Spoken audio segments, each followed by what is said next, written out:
All right, so this is my return into YouTube.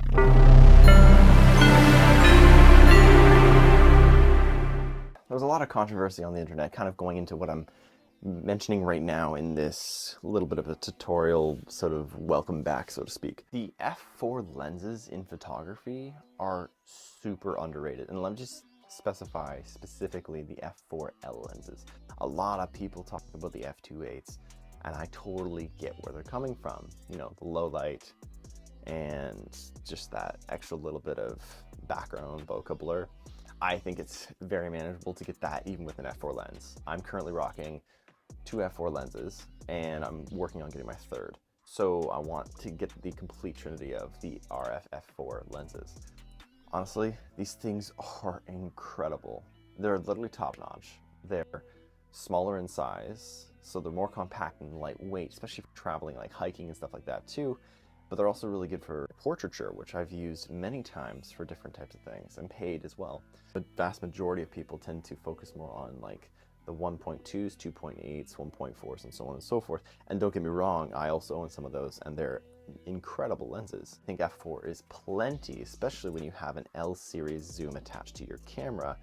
That being said, it also provides the same exact amount of weather sealing as the f2.8 versions do, but at a smaller size and about $1,000 less, both Canadian and American. So as pro photographers and videographers for that matter can focus on more of the content and less on the gear. Now with that said, f4 range is super diverse. In fact, not only do you get a more compact and lightweight lens with even a shave off the price, you also get even better focal length range. Let me explain. So you get the 24 to 70 f2.8, but you can also get the 24 to 105 f4.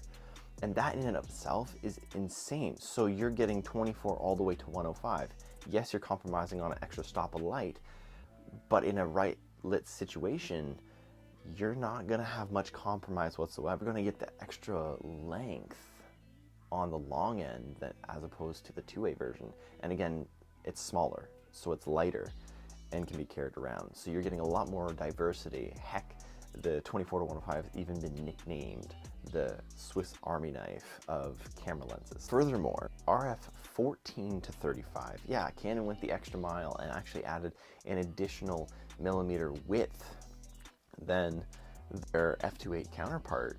Not only is it smaller by a long shot, but it's also even a bit wider. So yeah, you're again compromising on that lack of f2.8, but again, in a rightly lit situation, there's not much there that's going to compromise. And on top of all this, their new mirrorless cameras are incredible in low light. Even on the Canon EOS R, which I'm filming on right now, I've shot this at 6400 ISO and it's been completely fine. So really, all in all, you're compromising on a stop of light, but you're benefiting in size, weight, price, and you're even getting an additional added focal length to each of those lenses. What about the 7200? Is exactly the same focal length, unlike the other two lenses listed, as its larger 2.8 counterpart, but that's literally it. The only difference is $1,000 cheaper, a stop less of light, and it's smaller and lightweight.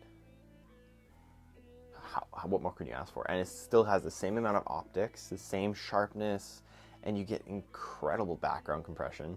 There's not a single doubt in my mind that I can shoot this for portraits any time of the day. In fact, I've used it multiple times for weddings and no one would know the difference. Really, all in all, it's less about the aperture and more about the lightweight and the funds. Furthermore, I'll probably bring out some lenses and show you some more. Actually, I'll show you one right now because I have it right here.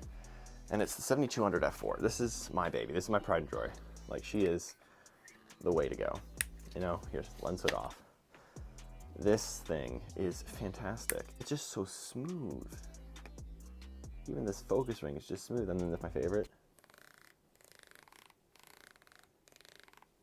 Canon really did a really good job on the 7200 f4 and all the f4 lenses really when it comes to that, and it's really lightweight. And I usually carry this with my R6 or my EOS R depending on what I'm doing. And if I'm really in a tight squeeze, I'll even use the crop factor on both the cameras to get that extra little bit of 1.6 zoom in and get a 320 millimeter focal length out of this. So really, all in all, you're saving so much money. This has been the video that I'm kind of wanting to make for a while. And what are your thoughts? Put it down in the comments, let me know. Hope everybody's having a great day. It's been great talking to you, and we'll see you in the next video. Take care.